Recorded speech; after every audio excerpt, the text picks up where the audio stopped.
Hello dear students, तर सिमिलॅरिटीच्या short रिव्हिजनमध्ये बाळांनो आपली कन्सेप्ट नंबर 1 आहे, ती आहे basic proportionality theorem.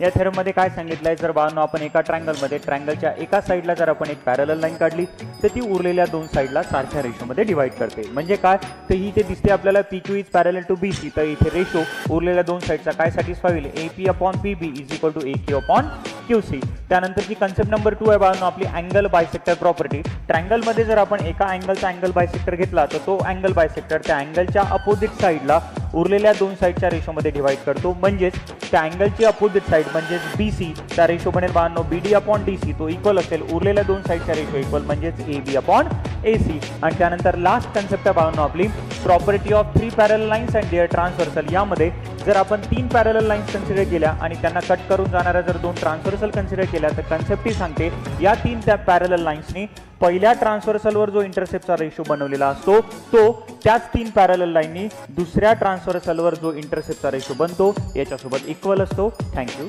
So much.